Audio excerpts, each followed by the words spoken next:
Oh, preman insaf. Yuk lanjut preman insaf. Oke, sebenarnya sih mau nanya, sebenarnya saya mau juga banyak belajar dalam hal ini.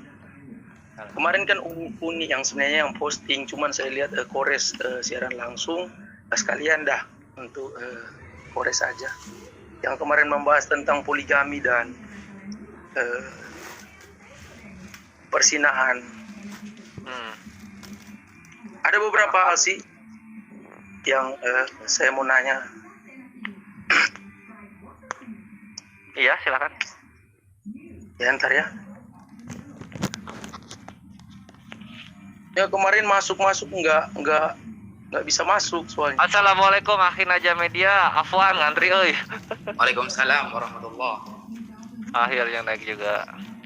Ini ada yang mau belajar mengenai apa? Mengenai zina dan poligami dalam apa? Secara Alkitabiah akhir, nanti tolong dibantu dari Islamnya ya.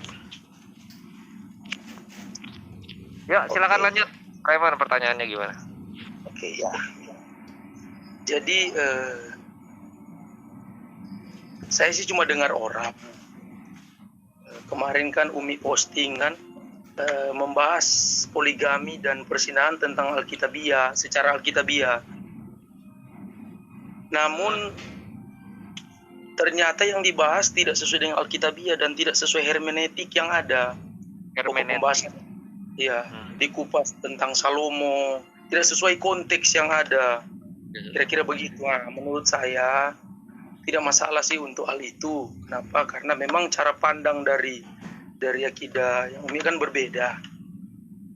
Nah, jujur saja saya seorang latar belakang mantan preman yang masih banyak belajar. Ketika di agama Kristen itu dikatakan berjumpa pribadi, kalau Muslim hidayah, saya berjumpa pribadi dengan Tuhan. Jangan dulu bahas tentang itu ya.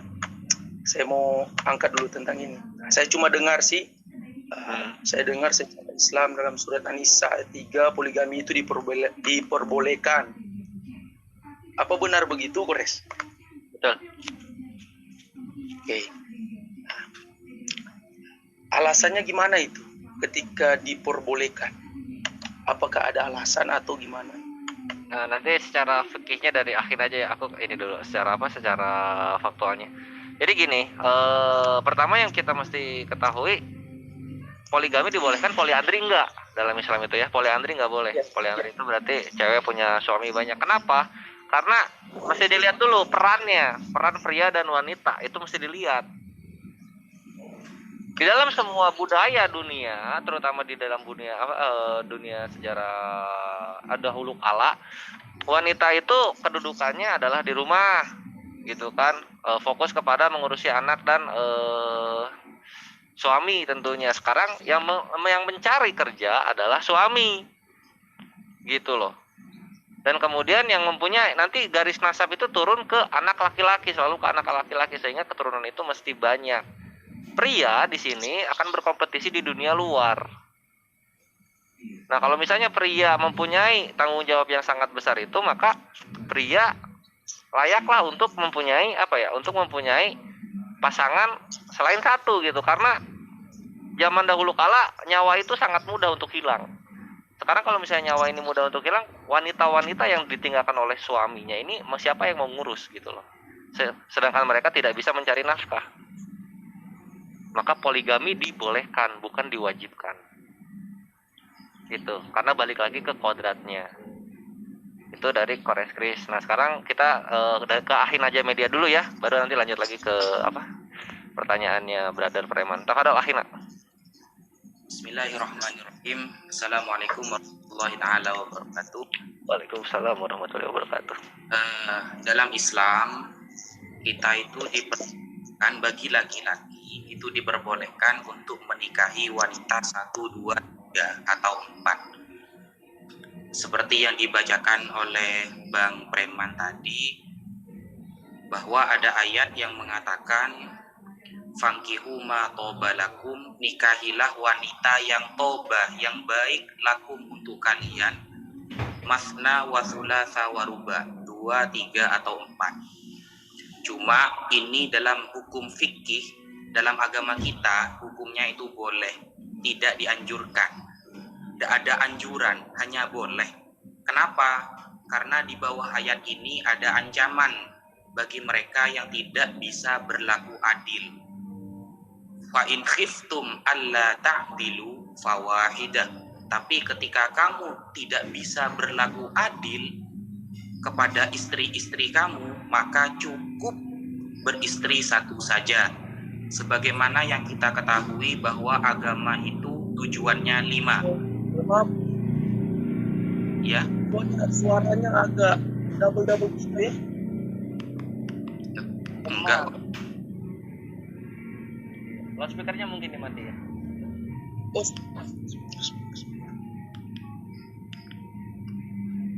Sudah? udah.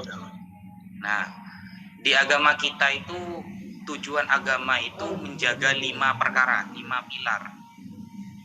Salah satunya hifdzun nasli, menjaga keturunan.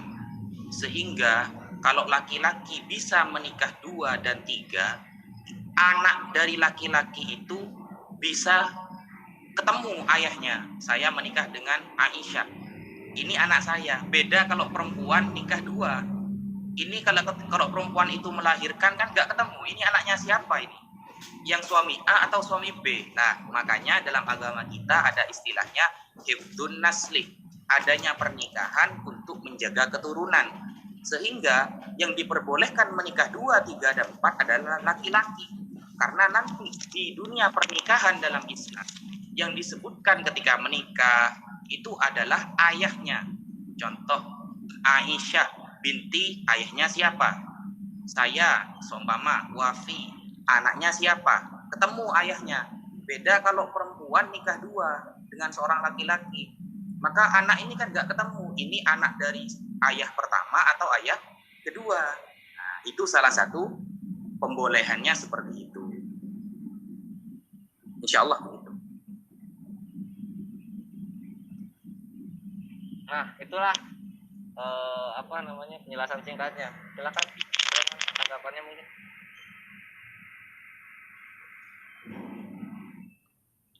Enggak, soalnya tadi saya baru pakai headset.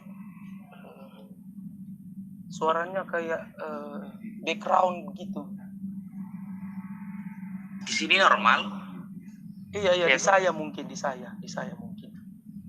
Ya, jadi apa yang gini aja deh, apa yang dibingungkan dari poligami gitu? Apa yang mau dibandingkan?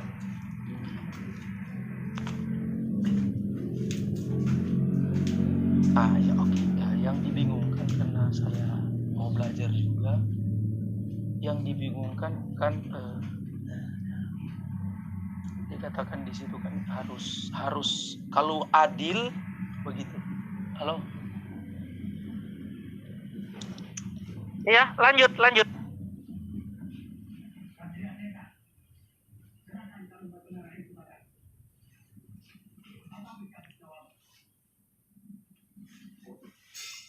Ya, hilang dia. Yo, Brother Preman nanti naik lagi aja ya. Oh, saya nunggu tanggapannya ini. Iya, hilang dia lag. Hilang kan? Iya. Gitu ya.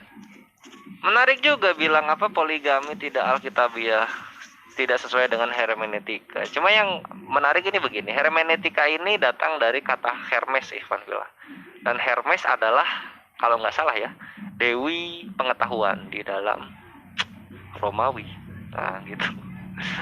Dari Hermes berubah menjadi hermeneutika. Atau dewi penjelasan atau dewi apalah itu. Dalam hal ini saya belajar ke panjenengan, Bang Gores. Saya nggak paham. Iya, Bang Kores dia pendeta, siap. Itu aku sudah terbiasa dialog dengan pendeta, pastor, gembala, semua title yang mereka punya. Ujung-ujungnya ya imani saja. Gitu. Kita masih menunggu ya. Kita masih menunggu naik lagi. Siapa? Si tadi preman insaf itu. Irwan mau naik tuh, Bang. Irwan belum ada cuma Masih sepi di backstage, silahkan. Gitu. Padahal siapa yang mendengung?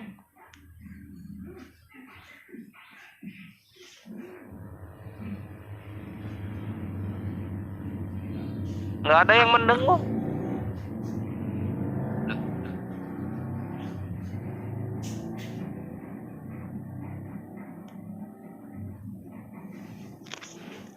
Aman. Iya ih. Lah sekarang ngahin aja nih.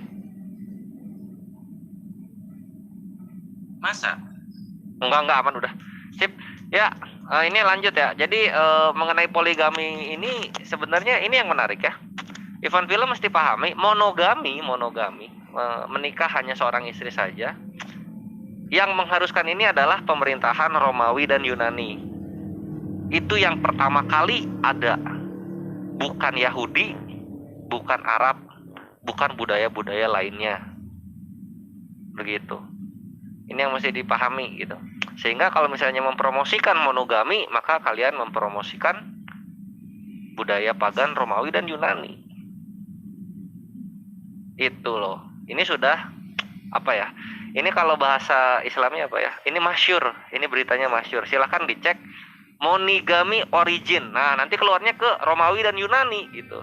Jadi kalau misalnya ada kawan kekristenan yang bilang Yesus mengajarkan monogami, enggak. Romawi dan Yunani lebih dulu gitu. Enggak ada yang spesial gitu ya. Sehingga itulah. Lah akhirnya aja kemana?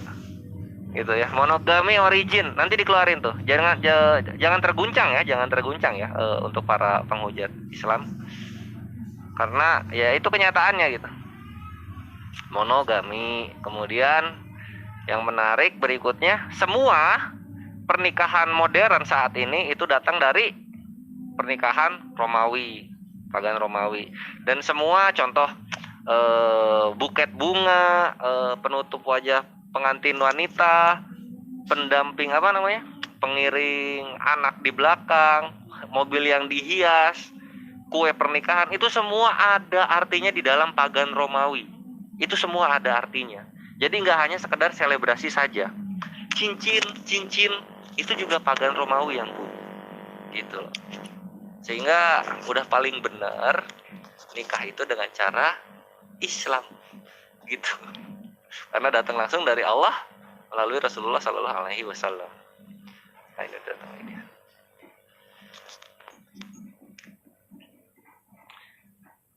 Oke. Sekarang gimana? Minta maaf Bang Kores. Aman, lanjut lagi. Signal dari sini parah. Minta maaf ya. Gitu. Aman. Oke. Yang pertama saya terima kasih buat kesempatannya. Sudah bisa belajar bersama di sini. Oke, langsung saja pertanyaan. Ya, silakan. Oke. Di sisi satu Allah Subhanahu wa taala mengizinkan poligami. Yang penting laki-laki mampu terhadap istrinya, mampu adil ya. Sisi dua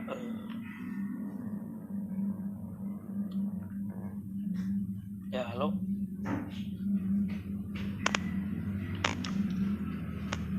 ya halo dengar ya didengar. Oke. Saya cuma mau tanya definisi mampu itu seperti apa? Begitu. Baru yang kedua, keadilan dalam hal apa? 2 saja. Dalam menggilir seorang istri dan memberi nafkah. Oke.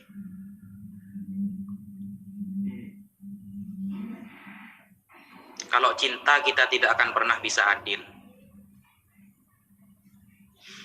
Yes. Jadi keadilan itu sesuatu yang bisa diukur, my brother preman. Nah, apa nih yang bisa diukur itu? Contoh, hari ketika kita menginap di rumah istri, nafkah, finansial, nominal uangnya, gitu loh.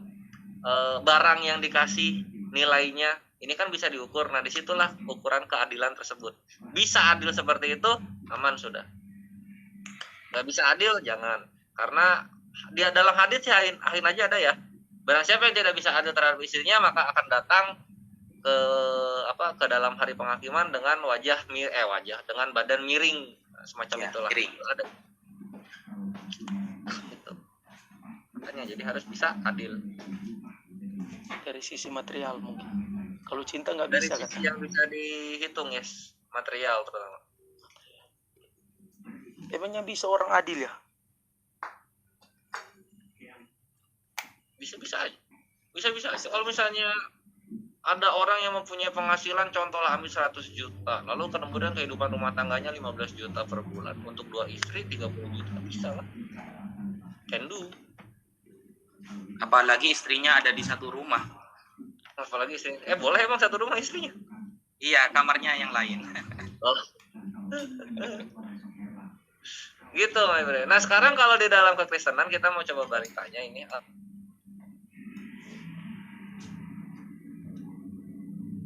itu dilarang. Loh, Halo. Halo? ya, halo, gimana? Sejak kapan poligami itu dilarang? Silakan tunjuk dalilnya. Loh, kok turun? Ya, Aduh, bikin gregetan. aduh, mau ditanya dari kapan itu dilarang poligami? Hilang. Bang, Asmaul Husna, Bang. Oh, katanya akhin aja ini yang tadi naik itu sering bahas Asmaul Husna disebatkan kepada Yesus katanya. Oh, terus Ada yang nitip mau tolong ditanya gitu mengenai Asmaul Husna. siap.